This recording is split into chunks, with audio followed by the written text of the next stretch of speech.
people are coming in to the Zoom. So we're going to take a few minutes just to say hello. My name is Yadhira Lozano. I'm Executive Director of Luminaria. And we are here in this online program called Live with Luminaria. And today I have a very special guest that has agreed to join us from across the miles, all the way from the West Coast. Asdru Sierra, composer, artist, vocalista, musician from Los Angeles, co-founder of the multi-Grammy Award-winning multicultural, multi-genre. I don't know, I'm talking like that. It's late. Ozomatli. Multi-genre. We're good. Multi-genre. That's what you wrote on this bio up in here. So Ozomatli, you've spent the last 20 years. I don't know, how outdated is this? It's been a little more than 20 years because I'm wearing the shirt that says 1995. Yeah. So someone do the math for me. It's more than 20 years. It's been 27. So you're the group's lead vocalist, trumpet player, and keyboardist, and you keep taking the hits. We'll get to that later. So Asdru's family migrated from Mexico. And you're actually from a legacy musical family with your grandfather and your father that were signed to big labels. And so it's in your DNA. And I'm not going to read this whole bio because I posted it. I shared it everywhere. But I'm just going to drop the names that are going to make people go, oh, okay, cool. Let me hear what he has to say. So Anthony Marinelli. We've got Herb Alpert on this bio. We got Dave Stewart of the Eurythmics. We got Cindy Gomez. We got Baltasar Getty, Gabriel Fluffy Iglesias, Carlos Santana, Maná, Black Eyed Peas, Dave Stewart, A.B. Quintanilla, and the Cumbia Kings, not just A.B., the rest of the band too. New York Pops Symphony, the Boston Pop Symphony, and you've traveled the world. You have been the cultural ambassador for the U.S. State Department with Ozomatli for the past decade. Y'all are still cultural ambassadors. We'll talk about that. I didn't think so. You've traveled to the Middle East, the whole African continent, India, Asia, Eastern Europe, many other places. Have you been to Antarctica? We'll get to that. So Asdru continues to do his best to represent our country by exchanging musical knowledge while learning from other cultures through music and art. So who wrote that for you? Did you write that? Oh, I didn't write that. So welcome everyone. We will be taking questions in the chat, and I have nothing prepared. I've known Asdru since 95. My roommate in college, Rocio Marron, was in Quetzal, and Quetzal is a Chicano alt band. They call it East LA Chicano Rock, something like that. So she was in that group with her cousin, namesake is Quetzal, and she never liked to drive. So I didn't have a car. And so I would drive her car to all her gigs with Ozomatli. So we mentioned Black Eyed Peas earlier, and I remember when Ozomatli performed with them, but Black Eyed Peas opened for Ozos. So that was pretty cool. But anyway, how are you today? I'm good. I'm very good. Thank you for joining us. Thanks for having me. The weather looks great out there. I see the sun shining in through your door. Yeah, it's nice. Yeah. But I block it out, as you can see. Oh, it's blocked out. I can't tell. It's okay. I just don't like. You don't like what, sun? I just don't. The sun goes into my TV, so when I'm trying to watch Star Wars or something, it gets in the way. And happy belated birthday, Star Wars boy. May the 4th. So that's why we never forget your birthday. But like I was saying, I followed the band since the 90s, and somehow there's always an Ozo gig somewhere. And when I moved to Texas, you guys came like the next month. So I really haven't missed out that much. And I just, Gabby and I, who's here with me, Gabby Magali, she's going to be monitoring the chat with us, and she doesn't want to be on camera, but she's here. So we were at Beach Life Festival in Redondo 2 weekends ago, getting a slight tan. I got just a little bit, recovered some color in my skin from that. But we got to see Ozomatli as well as 50 other bands. And it was just so good to feel that energy. So what are your thoughts? You're back to performing and playing and being on stage and touring. Are you flying? Yeah, we're flying. It's weird. I guess when the pandemic came, it was the first time I've had that kind of time off from Ozo and the road. So it wasn't bad. We did not work, but everything shut down, and for the first time since the 1900s, I got to hang out with my kids like nonstop, and that was a gift that I didn't expect. I got to really spend time with them, and we watched, great TV shows together. They showed me video games. I got into some video games with them. We all played together. They're in college still now. They're college age kids now, so it's different than when they were little. But it was always a challenge. When I was on the road, 260, 270 days a year, that was hard, being a dad. And it was obviously hard on their mom, my ex-wife, but so it was a beautiful thing to actually just consistently be physically here and mentally and emotionally here with my kids. So that was we were beautiful. all home, Yeah. and you and Uli did a great job of entertaining us with your lives on Instagram, and so I thoroughly enjoyed that. And I like watching you're Oli more. well, Uli's special. It's a little louder. And so when we started this chat, don't spit, I said, I'm actually going to get you to talk, because during those lives, you were playing a lot of, music and singing and entertaining. But I'm here running this organization, Luminaria, in San Antonio. And last year in November, we had over 200 artists that performed at the festival from across different genres.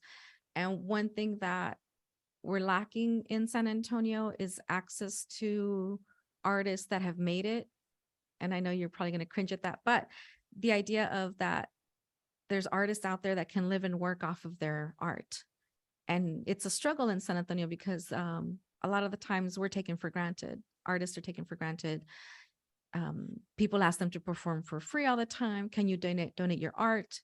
Can you just, do some poetry, do your little thing for about 30 minutes, can you come play piano at my restaurant for exposure, that kind of stuff. And so with my organization, I make sure I pay everyone.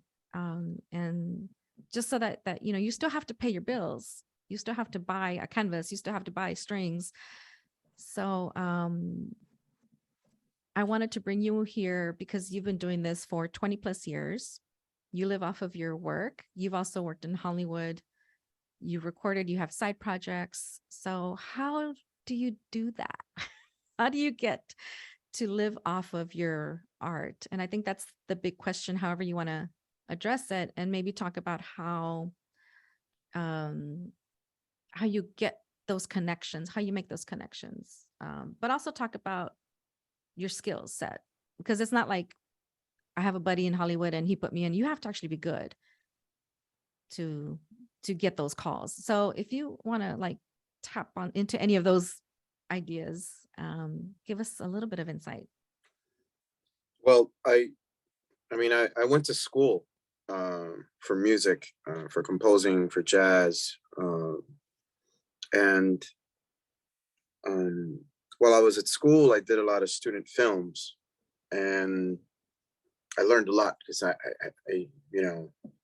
didn't know what I was doing. I wasn't born just learning stuff, so I had to do things. You went to Hamilton, right? I went to Hamilton Music Academy for high school, and then I went to Cal Arts.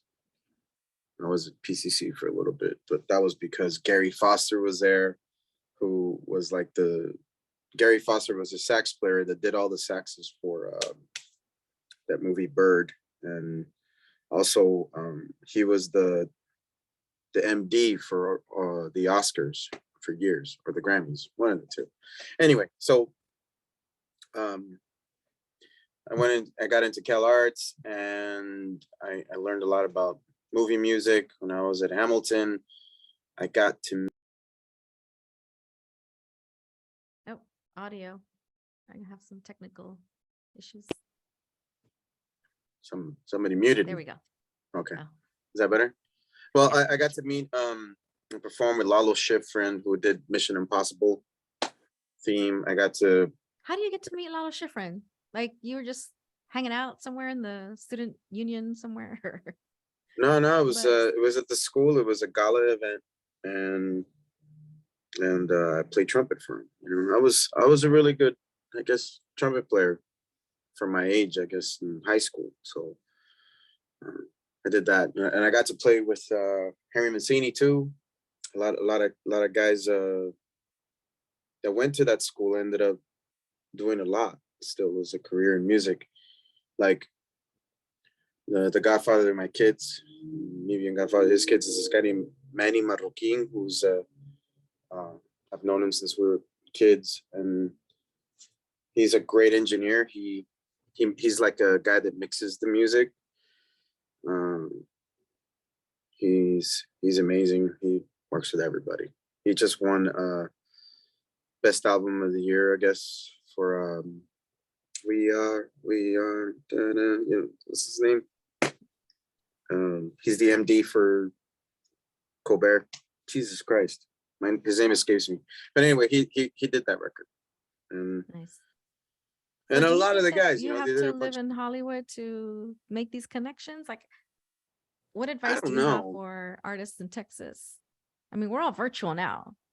I mean, look at Robert Rodriguez. He did a really cool film that he gave his blood to do the movie, and he still lives in Texas. Literally. He's based in Texas, and you know, I think I wouldn't move to LA. That's ridiculous. Please, we don't need more people here. If I were you, I would just create everyone's your. saying Californians are moving to Texas, so Yeah, I guess I'm not. uh, But if I haven't were convinced you, no you yet, matter that's where why. you live, I would recommend you building your own empire in your own city. You know, why not? So in high school, you were performing for Lalo Schifrin, and then what? Did they encourage you to go to college, or? Well, Lalo Schifrin was a little standoffish, but Henry Mancini, he was a different story. Tell us about it. I remember when because I was in this jazz band for the school, and everybody in that band was amazing. And Henry Mancini walks in, and he just comes and he sits down. He's such a cool, collected, like confident man. You know, someone like I want to be him, you know. And he comes and he just sits down and he just looks at us. And we all just got really quiet. It's not always like that with our usual director, you know, because we were a bunch of teenagers and we were just happy to play. And he says, "Okay, guys," did like that, and he started us off, and I was playing the lead trumpet part in Pink Panther, which was amazing for me. And You mean this like trumpet player would like really, yeah, like Pink Panther? Oh, yeah, the Pink Panther. He wrote that, and I remember when we were playing it, and he goes, "You guys got any questions?" And then we were just talking with him for like, I don't know, almost 2 hours. We all just had questions, and he answered it all. And he was really gentle, and he was really cool. And if you asked a silly question that seemed silly to you, he didn't make you feel silly. You know, he was just a really good guy. And I remember I asked him, "Hey man, so you play piano, right? Who played piano? So you played piano on Pink Panther?" Da-dun, da-dun, da-dun, da-dun. And he's like really calm. He goes, "No, that was Johnny Williams." yeah, he's doing pretty good. And we're like, John Williams? Wait, Star Wars guy? The guy who wrote Star Wars and Indiana Jones and E.T.? That guy was your piano player? Yeah, he's a good kid. Jesus Christ, you know? So it makes you really think about all these things. And then we just asked about who else was in his band and who we work with. And in our band, I mean, that inspired us, you know, working with him. And it was a great school. It was an exciting time, you know, And that's where you Michael met your other Elizondo. band members. Who else was at Hamilton with you? Crunchy Ozone? was in Oh. Hamilton for a little bit. Mhm. Will Dog was there for a semester. Uli went to Loxa, which is the School of the Arts. But we always beat them in the music competitions. Justin, But I know he sings the lines about Hamilton. Did he Justin be was there, yeah. Justin Mhm. was there too. He was younger. I mean, I mostly knew his brother, his older brother, Emil, was a great guitarist, and he was playing a lot with Dr. Dre and that whole world.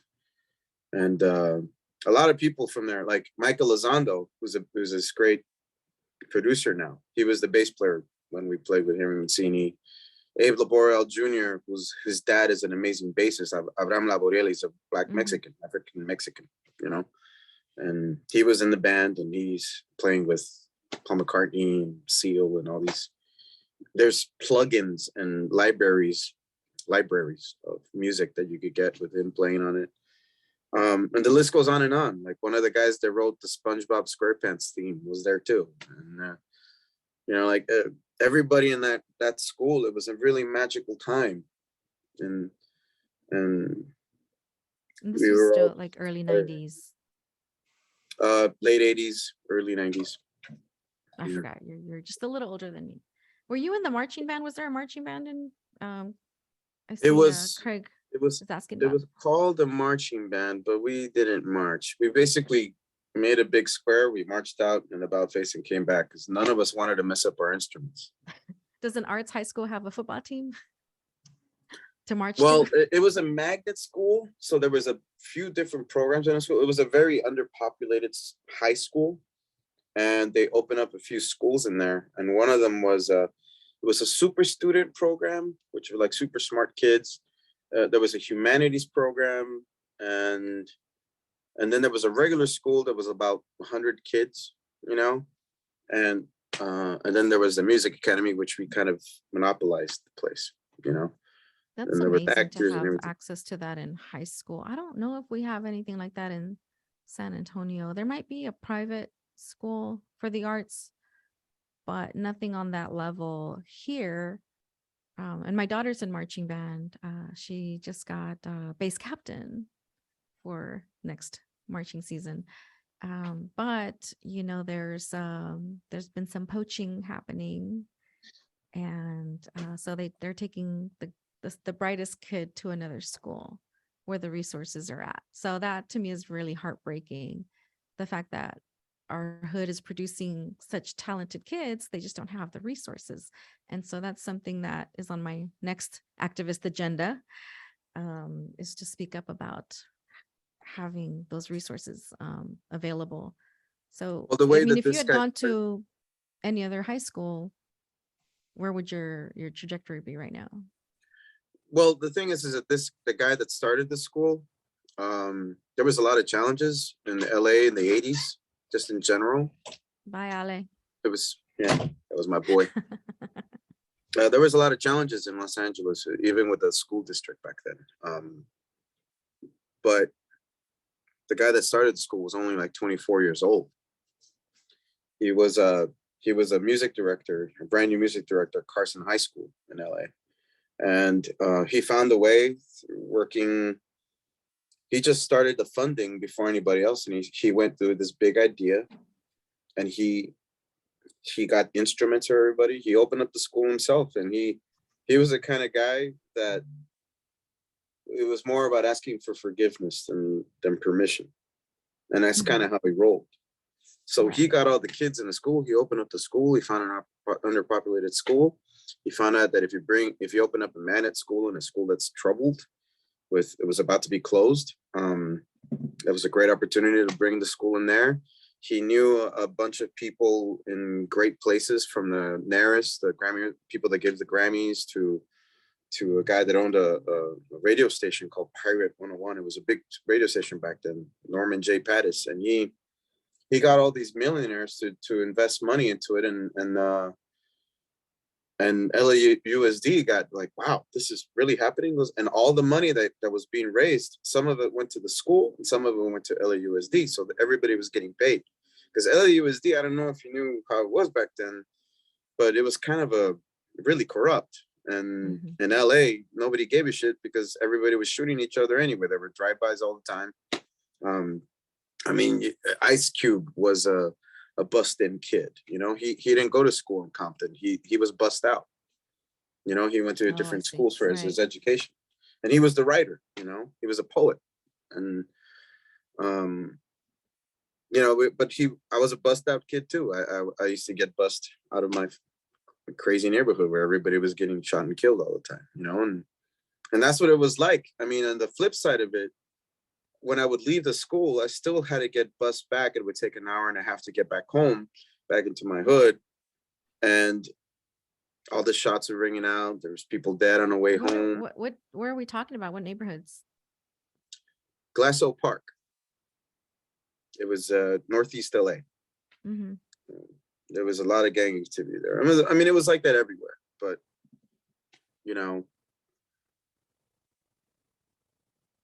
it was. Yeah, that's interesting. I moved to LA in '93 to go to USC, South Central LA. They've since rebranded after the LA riots. So I went right into the heart of it all.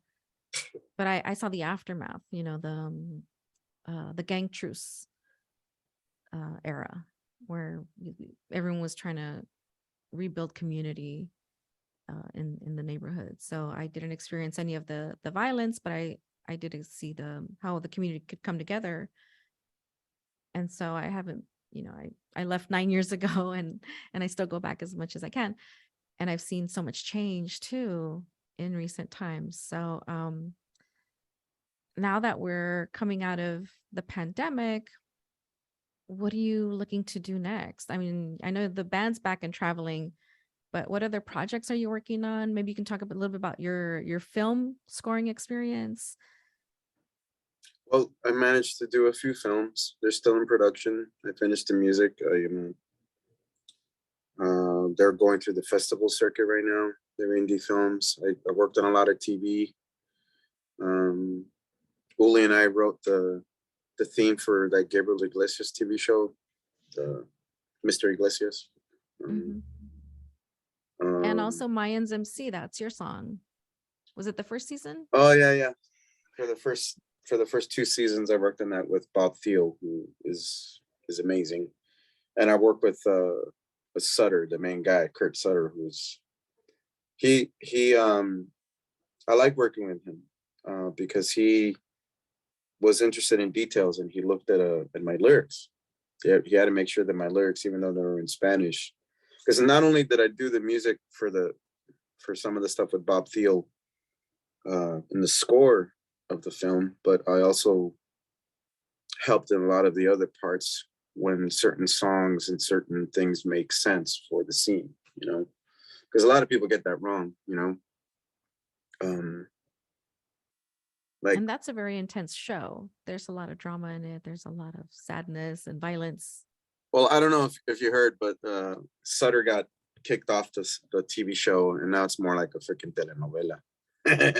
but Is that but all the people that this new season is really dramatic. Yeah, but I'm not gonna talk shit about that. And those are the breaks. So again, my name is Yadhira Lozano. I'm the executive director of Luminaria, interviewing the multi-talented Asdrubal Sierra from Los Angeles. That's why he still has sun outside. Actually, we still have sun. We're in the Stark studio at VodPod Media here in San Antonio, Texas, on the east side. And so we're chilling in this really dark room I'm thinking it's late, but it's 6:27 here, and you're still 4:30-ish over there. And I know that we're infringing on Uli's 420 dub session, but that's okay. We won't tell him. So if anyone has questions, please enter that in the chat. And Gabi Magali's here. She's monitoring the chat, and she'll let us know when you have some questions for Asdru. And so how did the band come together, and how are you still together, I think is the golden question. Group therapy. I mean, even some of the best teams have group therapy out there, be it Apple, be it Microsoft, be it anybody. It's just a matter of, it's like there's human resources in every big business, and we're not like that many people, but we have a lot of employees and a lot of moving parts. And there was a time when we had to go through it, you know. It's important to be able to communicate, and there's nothing wrong or shameful to be able to get a therapist, you know. All that really means is just you're having somebody that sees both sides, and somewhere between both sides there's the truth. And then you just got to come in with humility and just accept that maybe you're not right. You might not be wrong, but maybe you're not right, you know. Isn't that true in every relationship, Yadhira? I'm always right, so I don't know what that's like. You got you. which is why I'm single too. So but that's really interesting to hear that you have. Do you currently still have a therapist for the band? Does this person travel with you, or no? It's someone you can this call? has been amazing. Over the past 2 years, we took a break. It's awesome. Imagine if you were married for 25 years and then you took, 2 years off from We have a question in the chat, Gabi. Being in the industry for years, do you still get performance anxiety, and how do you combat that? Do you get performance anxiety even though you've been doing this for years, and how do you combat that? I think I still care, so I still get nervous, and it's not like a bad kind of nervous, but before I used to kind of throw up in my mouth a little bit before I went on stage. It was really attractive. Before you play trumpet? Before I sang, before I played trumpet, yeah, all of that. It was just it was a normal thing. I would always get nervous because as our crowds got bigger and bigger, and people didn't always like us. I mean, we were a big melting pot of multilingual music, Who didn't like you? Where? The big one was like in Mexico. Oh, Oh Who are yeah. these Chicanos? Not Well, even all Chicanos, like they're multi-ethnic group. yeah, people didn't like rap in Mexico. I remember, and a lot of it had to do because there was a band that was supposed to go on, but they were late. Their flight was late, so we switched parts. Switched the lineup. Yeah, and there was this band called Sectacore or Dildo. I think the name of the band was Dildo. That was supposed to go on when we were going on, and people were pissed. But we were doing cumbias, they were happy. We did rancheritas, they were happy. But as soon as we did the hip hop, or we mixed, or they listened to one of our songs, Cumbia de los Muertos, with Charlie Tuna's part in it, man, they were throwing rocks, they were throwing bottles, and then we would. That is very Mexican. Offspring, and we were touring all through America, and because we were doing this stuff in Spanish, I was getting shit thrown at me again, and there was all this racist cat calls that were going, and we had. There was a time when people just we would rub people the wrong way. We were too mixed. We're not Mexican enough for the Mexicans. We're not American enough for the Americans. Yeah, it's true. But it's true. Yes. That whole thing with being a Mexican from this side of the world was a challenge back then too. People have a hard time accepting that. Like but every you time. Have strong ties to Mexico though, like with your family, your legacy is very Mexican. Yeah, they don't care. They hear if if your Spanish is off a little bit, you know, like with Raul, that's why that poor guy stopped talking to everybody, you know, in Spanish. But Yeah, we still have to I talk remember about we after went party. to this interviews in the East Coast where we were in Miami, and the publicist that was working with us there said, "Look, Asdru, tell everybody that you're Cuban." You know, but I'm What? Mexican. I mean, there's Cuban in my You can't family, fake. but that's a long time ago. They were musicians, That's so hard. I don't know. And Did you try to do a and Cuban accent? they had it like, no. I tried once and then it was over. But I remember they were talking to me. It was like, "Oh, so you're Cuban, yay!" And they liked us for a little bit. I was like, "This is strange. I feel dishonest. I don't want to do this no more." And then they were mad at me because I didn't really speak like the other guys, because the other guys speak like, "Hello, this is Ozomatli with these 16-inch pythons. I will destroy you." That's how everybody talks in Ozomatli to me, you know. And What? I don't talk like that, you know. But That's just like Uli, but I don't know if he has pythons. yeah, they're water snakes. But We you have know, another question. We have another question. yeah. So hopefully you guys can hear me. So I have I have a comment from Craig. The comment says, mental health freaking matters. Seeing too many groups I produce split up over pettiness. I never thought of getting them / us therapy, good stuff. That's the comment. And then one of the questions from Erica. Hello, thank you for the opportunity. How did you go about when looking for band members? Since you speak about therapy, I am a band leader and my band has been having challenges finding a third member. Seems many we have encountered have drug addiction and or mental health or both. Any advice on that? That's an excellent observation, because that is not new to the music world. Well, we had a drummer that had a lot of challenges mentally and emotionally, and we didn't know how to deal with it back then. And sometimes all you could do is your best and to exhaust whatever you can. If you could afford a therapist, go pay for one. You know, it's not like something that you can get just easily off the road. You know, it's not something that's always covered with insurance. So you have to have your business pay for it somehow. Unless I would recommend, if you really do need therapy with your work and you have released albums and records, I would recommend speaking to Music Cares, musiccares.com. They're involved with the Grammys. Mm-hmm. I would talk to them and fill out the paperwork and see if you could qualify for therapy, for group therapy. That's one thing I would do. Is mental illness and drug addiction are a thing that they deal with, and they actually helped me and guys in the band with when we went through different things at different times. The only thing that I would strongly suggest is to get really informed, good information of how to deal with it from proper sources, you know,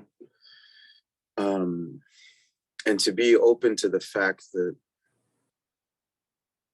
maybe there's nothing you can do about it. Maybe it's not up to you.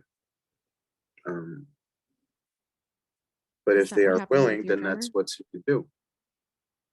I'm sorry? Is that what happened with your drummer, that they had to be let go, or you have to make those tough decisions? Well, we had to let him go. Well, he quit eventually because we were being really strong with him going to therapy and seeking help and finding out about medication or something. He was really struggling, you know. But for me, he was my roommate.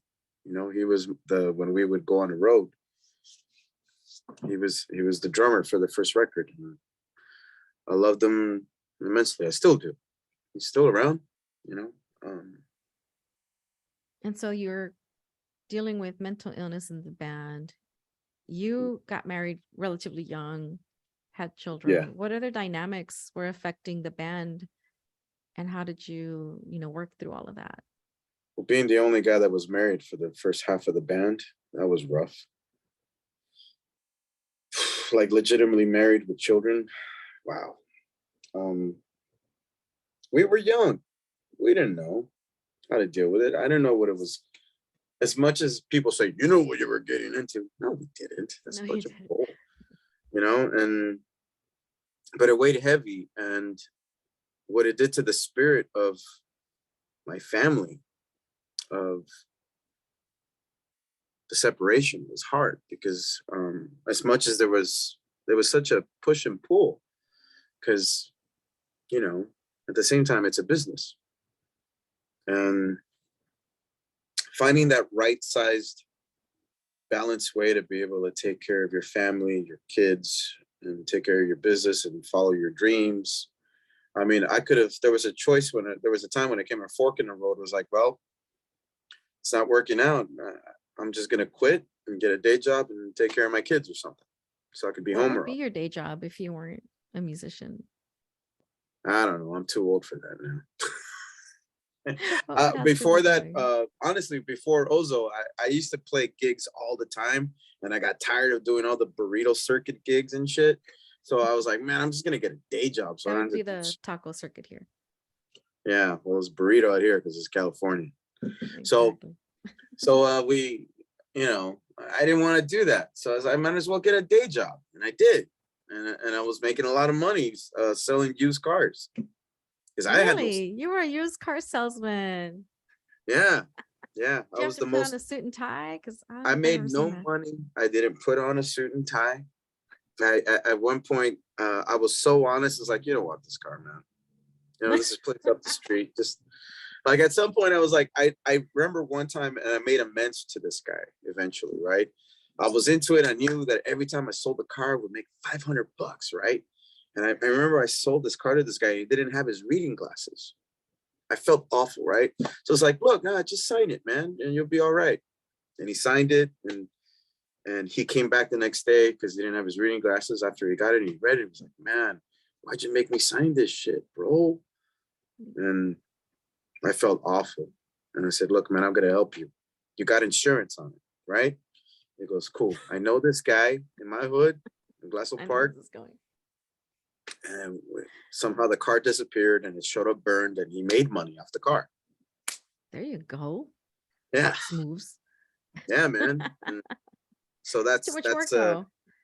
It's easier yeah, I to, helped him out. After that, I was just honest with everybody, especially when a family came in and they were trying to buy an Asdrubal or something. I was the worst used car salesman in the world. I remember Will Dog, I sold him a car once, and he got mad at me. And I says, dude, I got you that insurance. You could just get a brand new car. It's like, we have another question for you. Yeah. Take it away, Gabi. Erica said that she would like to thank you for that very insightful feedback that you gave her. And also another question, what is your most recent sci-fi show that you have been binging? Oh, Xavier. Hi. We have some Ozo heads listening in from all over the country. X-Man, you are in Maryland, right? All right, I got it right. So all the way from the East Coast. What sci-fi show are you watching?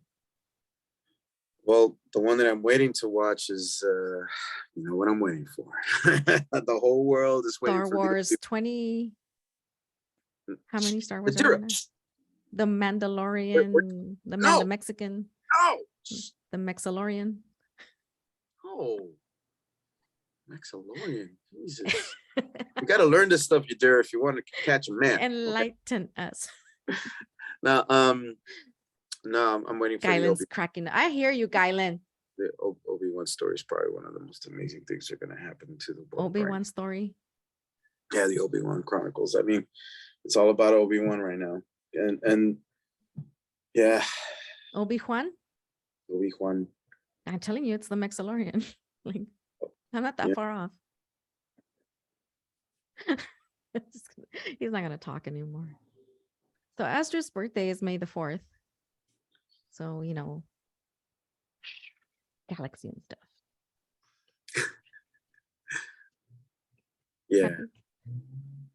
Another question. I guess it's a question for me as an artist. How do you deal with rejection, and how do you become patient in your career, since you've been doing this since 95, if I'm correct? How do you stay patient and make sure, like, how do you measure your success as an artist? That's two questions. How do I Sorry. measure success as an artist, and how do I deal with rejection? Well, when I was younger, I didn't deal with it very well at all. I mean, I'm human, you know, but what helped is that I had a gang of dudes that were like, "Man, fuck this shit. Let's go," you know? And oh, there's kids here. I'm sorry. But you know, I it was cool to be with a bunch of homies, you know, to have a bunch of, whether we wanted it or intended it or not, it was like a big support group, you know, and that helped. But eventually, in retrospect, it's all about rejection. It's always about rejection. It's not really, rejection is just, you know, sometimes your music is not a fit for everybody. I'm Mexican, but I don't like banda music, and that's okay. Oh, You know, you don't my like the family tuba, is not or from is that it the part of the clarinet? world, so I like other kind of music, you know. I I mean, I remember I started reading the book of Steve Jobs a long time ago. I never finished it. So it said, dude, they asked him the same question. It's like, it's amazing how you just magically became this big gigantic thing. It wasn't magic. That shit was hard, you know? Like, if you could see the pile, the graveyard of other computers that they went through that didn't work out. It's insane how many failures they went through before they got what they got. What matters is that you believe in yourself and you like what you do and you keep moving forward. Sometimes it's a give and take about art and commerce, you know. Not everyone's gonna like you. We were booed all the time. I remember one guy, when we were on tour with this one band, it was questionable. Anyway, so we were on tour with this band. This guy didn't like us, and this guy, white, we were putting out our stickers and flyers for an after show, after party, and this guy took the paper. I saw him wipe his butt with it, turn it into a paper airplane, and threw it back at us. Sometimes caught people it? don't like you. Nobody caught it. It just landed, and we were like, "Wow, that guy really didn't like us," you know. And speaking of paper and stickers and flyers, you guys Oh, went wait, viral before that was a thing. yeah, yeah. What Why? was the other Because half of the you question? had, how are you patient with? No, there was something else. How do you measure success Thank you. as a musician and an artist, you know?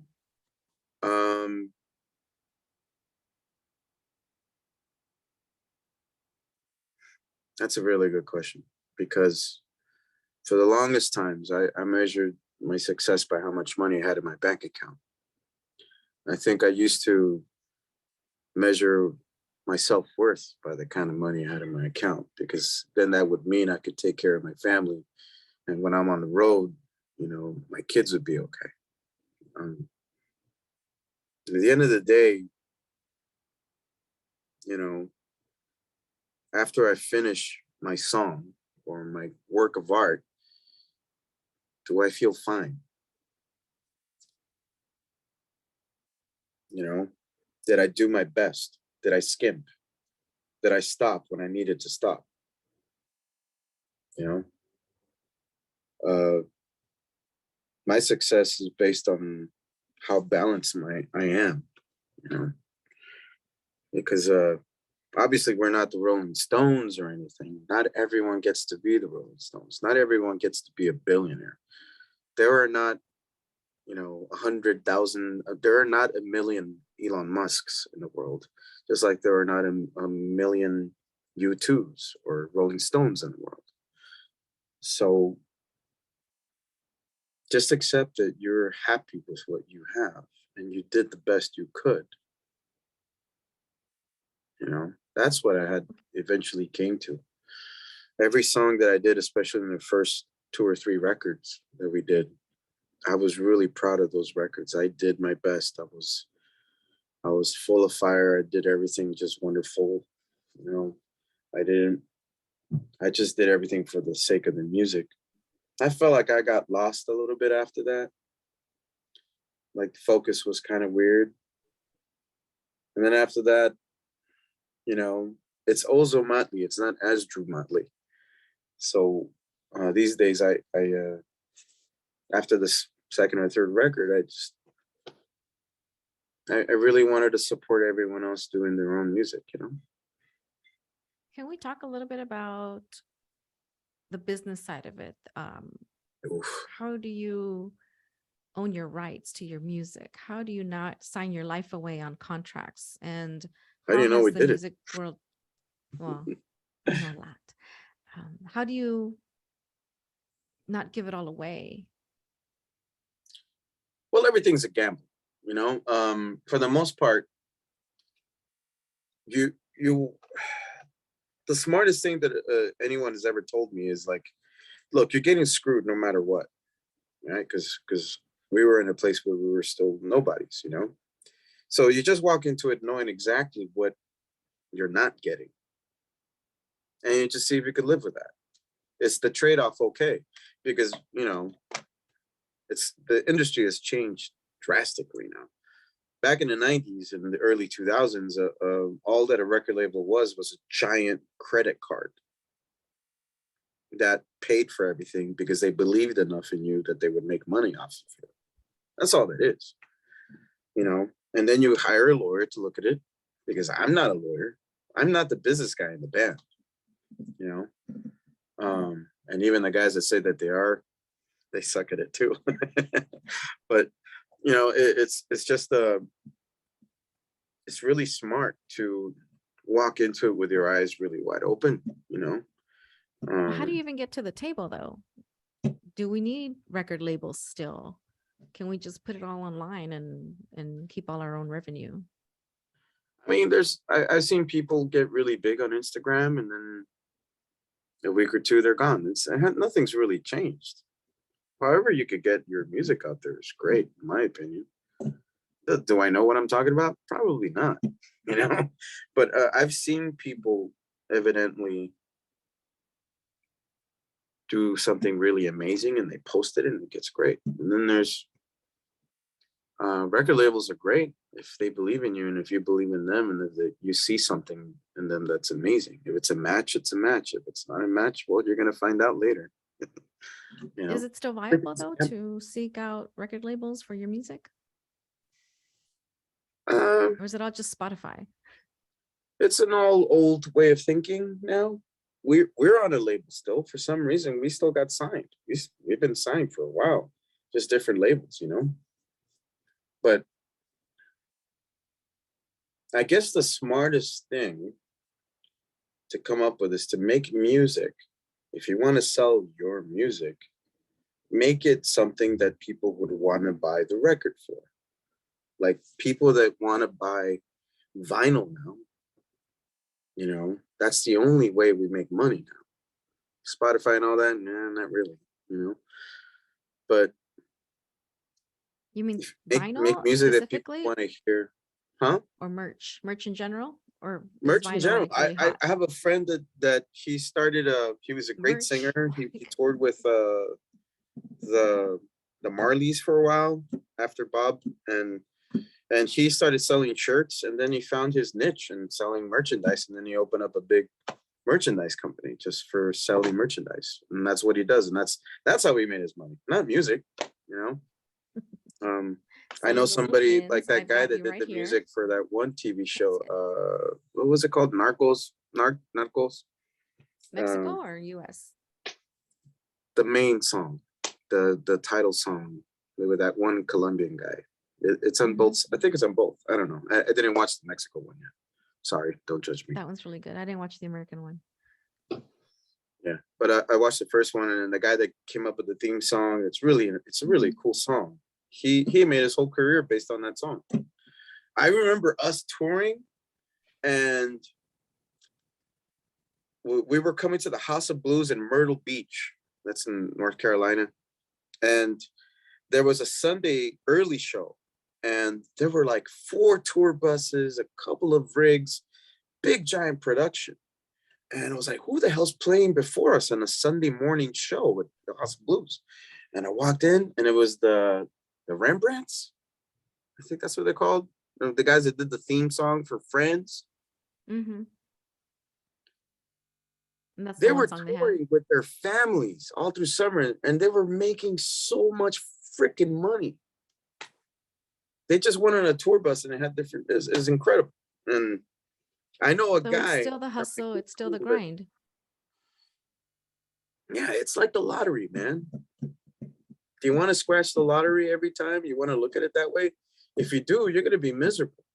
Just, I don't know, just don't think about that. Just think about how good What music about you can your residual checks? How many are you getting now? And are they for Well, anything over $5? yeah, sometimes I get over $5, you know. But the reason I get more residuals now is because I work in TV and film. I've done a lot of TV and film music, you know, and a lot of stuff did really well, you know. Well, tell us how you broke into TV and film. I've been doing it since I was 19, and Really? I failed at it the whole time. And then I had to go on a road with Ozo. That's all I wanted to do. Was No, tour or film? film. You know, I didn't really see myself as a touring musician, even though I love performing.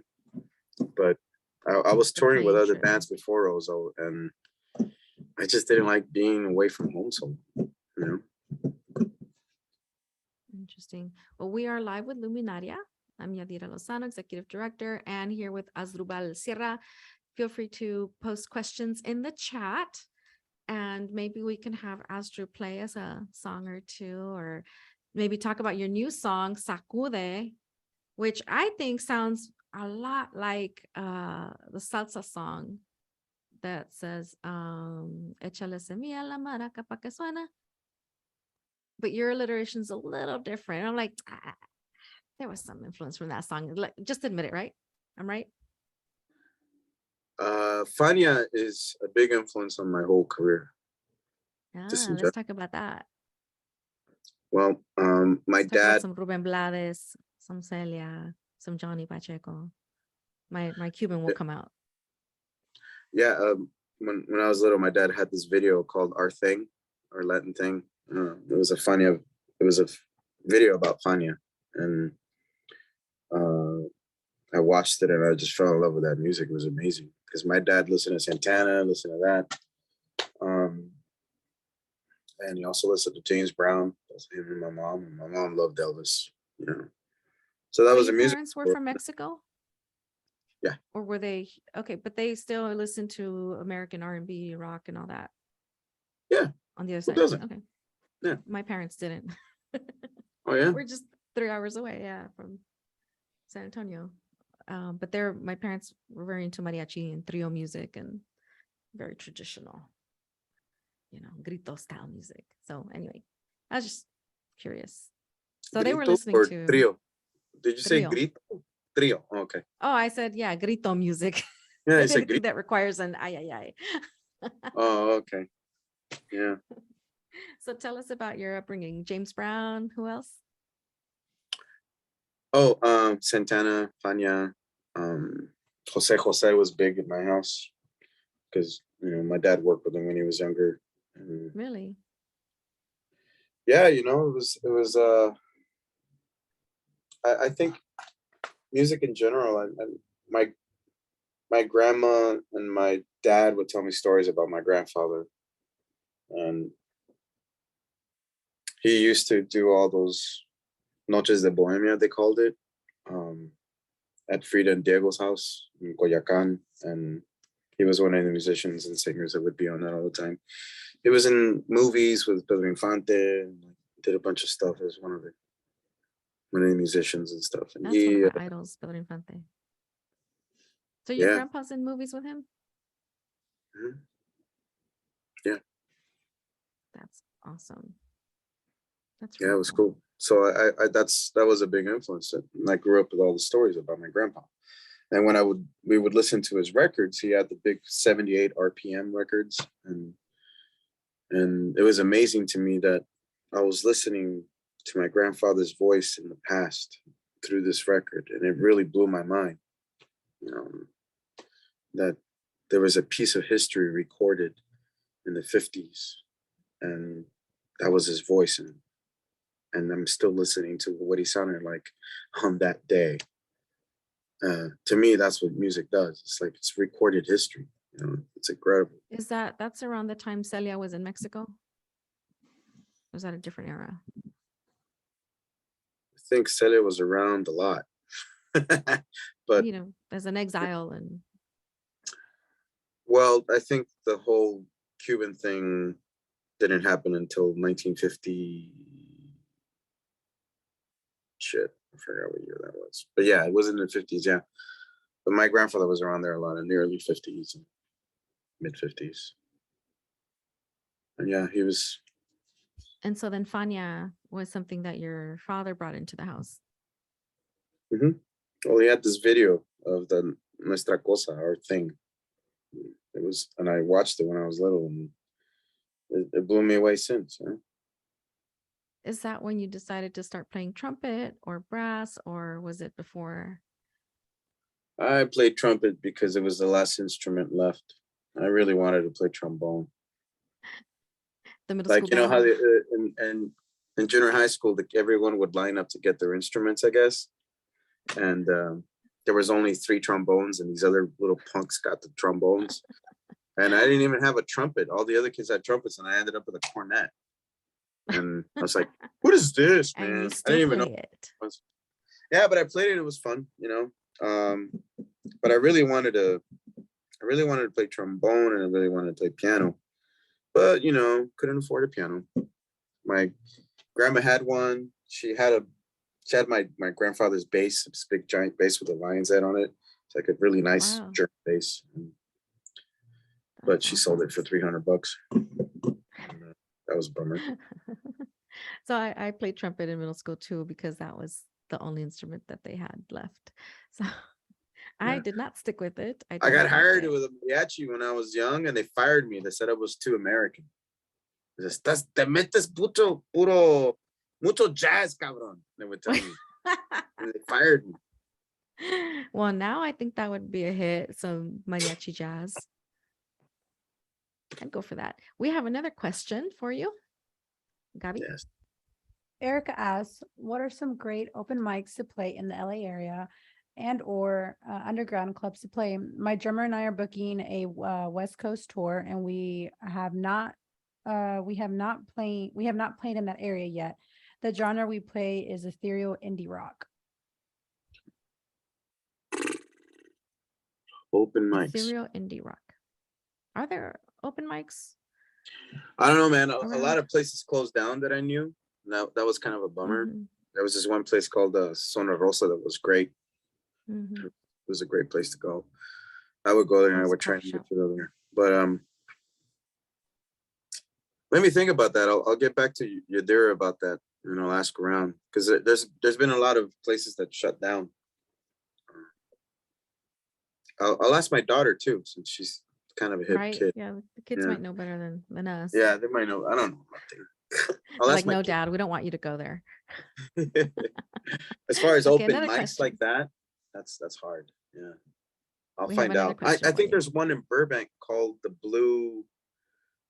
What is it called? The Blue. I'll look it up. If you live in LA, where do you live in LA? No, she's touring LA, or she's Oh, going to do a trip out with her band. Another question from Tina: how many generations of musicians are in your family? How about the other band members? in Ozone. I don't think Raul has anybody. No, not Raul. Not Will Dog. Who else has been? Uli. Uli's dad was a violinist. Because he's half Spanish, half Mexican. His dad was this classical violinist from Barcelona. Interesting. So you go back Justin, at least 3? Me? Yeah. Yeah.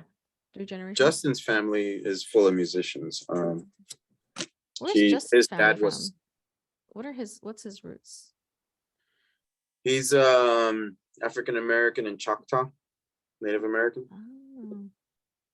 His I thought maybe he was Creole. that is Creole actually. Choctaw. It's that's why he's From from New Orleans. southern Louisiana. states. Oh, is he from New Orleans? His family was from there, His but they've family. been living in LA forever. But the roots are from there. Ah, so I wasn't too far off. That's the Choctaw Nation, I guess, and from Louisiana. If I might be wrong, I'm not sure, but I think that's what he was. Also, yeah, but Justin's family, his aunt, I met her. She's pretty rad. Was a songwriter in the 70s, and she co-wrote that song. You got me going in circles, ba, ba, ba. You know that song? So no. Anyway, that was her big hit that she wrote, and she was living off of it still. But yeah, but her dad like played with everybody. I mean, I think I remember Justin told me one story when it was little. Cher came over to the house, and they have a picture with Justin with Cher. Did you say Cher? Cher, like Sonny and Cher. Wow, that's huge. Yeah. Let's name drop some more. Who's your favorite celebrity you've met? Favorite Like, celebrity? cool, you're just that you were starstruck to meet. Starstruck. Because that's not always easy. Well, yeah. In LA, you run into celebrities all the time. Not really. I guess so. You're in Burbank. I've run into Jay Leno on your street, going to his studio in his mobile airplane with tires. Yeah, I was zooming. I'm like, what is that next to me? And I look over and I just see his big head. Is he still alive? I don't know. So Yes. anyway, so I used to live in Burbank, in case people are wondering if I'm stalking Asdru. Well, Joaquin is really sweet. I love that dude. Joaquin Phoenix. Him and his sisters. I love Rain. Rain Phoenix is awesome. Joaquin plays trumpet, and I met I mean we were homies, whatever. But him and Davey Arquette, like I know that whole Rat Pack. Balthazar Getty, you know, I love him. But yeah, you know. But were you My starstruck favorite with Joaquin Phoenix? Nah. You know who I was starstruck with was Harrison Ford. I met him once and I was scared shitless. I could see And why. actually who I was really starstruck with was Celia Cruz. Yeah, Celia Cruz was that would amazing. do it. I remember we were at in Juan Gabriel. I met Juan Gabriel and her at the same day. And I remember Was it the Latin it Grammys? was still in the by any chance? 90s. No, it was the Latin Billboards in Miami. Oh. We won some of those things. But anyway, I remember we were all in the front. Nobody could be where we were sitting. And I stood up and I was like, man, I really got to go to the bathroom, right? So I get up and I start walking. And I'm walking right towards Celia. And she's walking towards me, right? And I walked up to her. I was like, and I must have had like a goofy grin on my face. And I was like, hi, Celia, Miss Cruz. I'm a big fan. I told her in Spanish. And she goes, hola, papi, ¿qué pasó? And she went like that. Así. And he goes, ay, qué chulo. Sí, qué Aw. lindo. And she gave me a hug and she walked away. And I was like, you know. And Juan Gabriel was really, really humble too. He was amazing. I have a picture of Juan Gabriel. I have no clue where it is. I put it away in a safe spot. Still safe. I didn't even find it. Yeah. Wow. Well, one Anybody have time any other questions? after Celia passed, my ex was in downtown LA and he calls and he says, Aquí, I'm right here with Pedro Knight. Espérame, you know, and so then and then I'm on the phone. I'm like, what? Who, what? And he goes, hola, señora. And I'm like, oh, mucho gusto, señor. And I didn't even like have a time to think, to give him my condolences, nothing. I just was like quiet. And he's all, okay, señora. And I'm like, why did you prep me? Like, what am I supposed to say to Pedro Knight?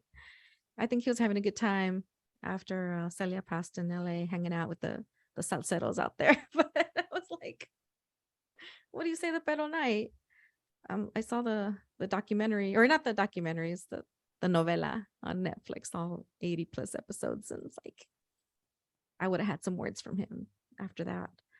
But that's like, that is a starstruck moment. You get Celia Cruz in front of you. Well, do you want to play us a little something? I know you're in front of the piano. Oh, yeah. Do we have any special requests from the crowd? And you were doing some custom song or special requests for like anniversaries or birthdays or something. Oh yeah, I was on this. What's it called? Yeah, I was being commissioned for a while. Was that like an OnlyFans or? It was kind of like OnlyFans, but it's a different thing. It was based on songwriting. Like if you had any occasions, like if you wanted to, like for Valentine's Day, I posted this thing that I would, through this website, they would facilitate if you wanted a song for your lover, and I would write a song, and they would tell me what it's about, what would they like it to be, and I would write a song, and I ended up doing like 20 songs, and Really? yeah, That's. it was a little overwhelming. How do you even come up with something? It's like, to my dear Rosa, me gusta esa cosa. I don't know. You just like rhyme. Yeah, that's a good rhyme there. So and Rosa, I'm very me gusta creative, esta cosa. very talented. Nice. Very talented. Don't tell anybody. I won't. Well, play something for us. We want to hear your voice, because what's unique about your voice, and maybe also lends to your success, is that it's very unique and a little raspy and a little Mongolian and a little, it has a little something extra in there. So we want to hear a little bit of it. Any special requests out there? I see Like- some Ozo heads, RC and Tina. Yes, I'm calling you out, girl. Hey. What do you want to do for us today? Sure, I'll do a song. Yeah. Make sure my piano's on.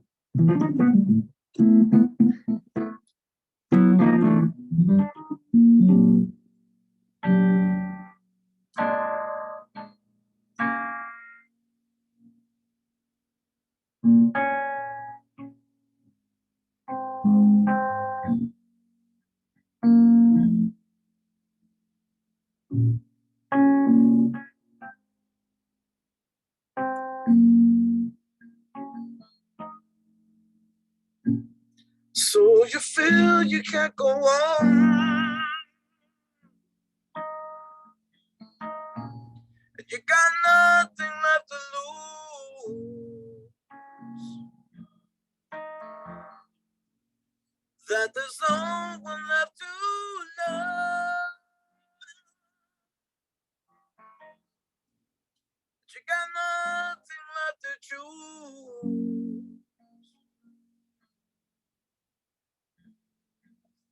can't live for yesterday, 'cause you gotta move on in a different way. Today's another day. You can't stop now. Today is another day. You can't stop this love. Can't stop this love. Oh.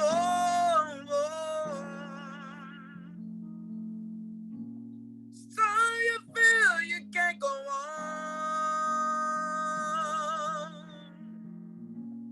that you got nothing left to lose, that there's no one left to love. In the end, there's only me and you. Can't live for yesterday, 'cause you gotta move on in a different way. Today's another day. You can't stop now. Today is another day. Boom, boom, day, yeah, dum, dum, dum, day, yo. Boom, dum,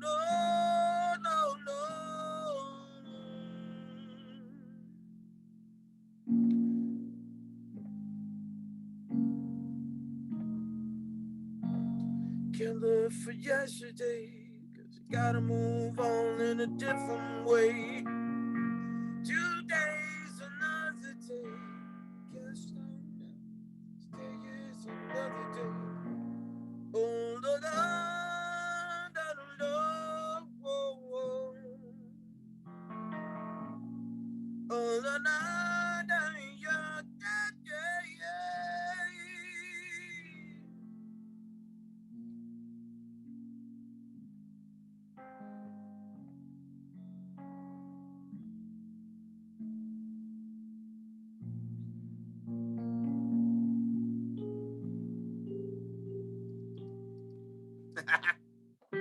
Yay. Thank you so much. And you know, we're going through really tough times, especially out here in Texas, with the Yes. tragedies and stuff. And it's just nice to get away for this hour and to talk about music, talk about our passion, and to hear your beautiful voice. So Joe said, can you cover Morrissey? Nah, he cancels all his shows all the time. Did you even get to see Morrissey, Joe? Nah. I think you missed him like 3 times already. Does he still Anyway, hate Mexicans? that's up to you.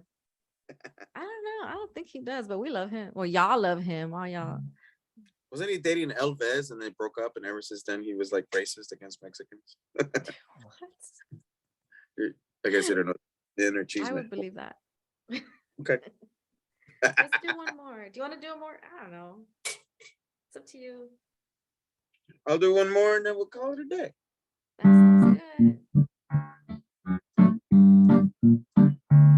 You know, y'all didn't play my No song. existe la tristeza, solo existe la alegría. Es el baile de los queridos del pasado. Mira cómo baila mi mamá, bailando con mi hermano del pasado. Sus espíritus se juntan bailando y alegría y gozando. Cumbia, cumbia, cumbia, cumbia, pero que fuera cumbia, cumbia, cumbia, cumbia. Cierta que eso no puede ver, espíritus bailando entre la gente. Si pueden verlos bailando mis hermanos, bendecidos entre los cielos. Mira cómo baila mi mamá, bailando con mi hermano del pasado. Espíritus se juntan bailando y alegría y gozando. Cumbia, cumbia, pero que buena cumbia, cumbia. Cumbia, cumbia, pero que rica cumbia.